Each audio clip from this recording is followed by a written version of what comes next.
Ravnica, la ville-monde, le monde-ville. Ce plan d'existence est composé d'une seule et immense cité qui couvre tout l'univers connu. Pour pouvoir gérer et réglementer cette société, 10 guildes ont été créées, chacune ayant son propre rôle.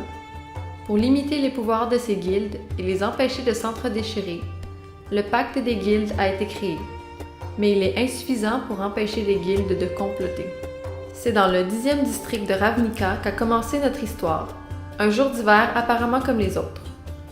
Mais la journée tranquille a été dérangée par la formation d'un immense trou dans le sol qui, dans sa chute, a amené plusieurs personnes.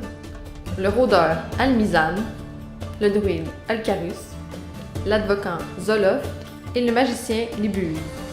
Ceux-ci sont tombés dans une sorte de repère secret et ont déclenché un système de sécurité.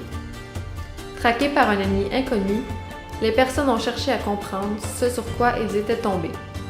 À force d'enquête, ils sont arrivés sur la piste de la maison d'Ymir, la plus énigmatique des 10 guildes. En suivant cette piste, ils ont été maintes fois attaqués par des agents de la guilde et au cours de l'un de ces affrontements, Alcarus a perdu la vie. Malgré cette perte, les personnages ont continué leur enquête, se faisant au passage un nouveau compagnon en la personne de l'artificier Vitaz. Se faisant des alliés et des ennemis, les héros ont fini par mettre à jour un complot à grande échelle qui culminait avec la destruction de la plateforme millénaire, une île flottante qui symbolise l'union des 10 guildes. Éventuellement, ils ont confronté sur la plateforme flottante leurs ennemis. Leurs efforts se sont soldés par un résultat doux amer. Ils ont réussi à protéger tous les civils sur la plateforme, mais ils n'ont pas pu empêcher leurs ennemis de la détruire partiellement. Après cela, bien qu'ils aient accompli leur but immédiat, les personnages ne se sont pas séparés pour autant.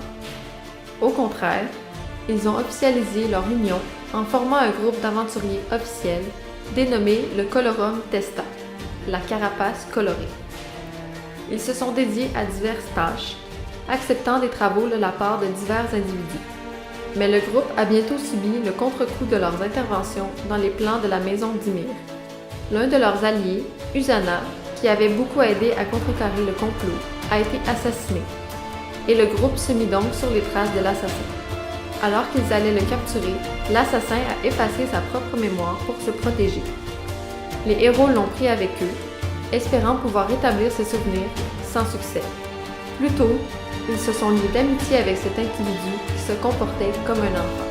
Éventuellement, ils ont trouvé un moyen de récupérer les souvenirs perdus, et ils l'utilisèrent en sachant que le faire voudrait dire que l'ami qu'ils s'étaient fait disparaîtrait. Ils ont interrogé l'assassin dans un entretien qui plongea profondément dans ses motivations. Le groupe fut saisi d'émotion face à l'émoi de cet ennemi, devenu ami, redevenu ennemi. Au final, il a été achevé pour venger Usana. Désormais, le groupe s'affirme encore plus en tant que groupe d'aventuriers et ils ouvriront bientôt leur base d'opération, une taverne.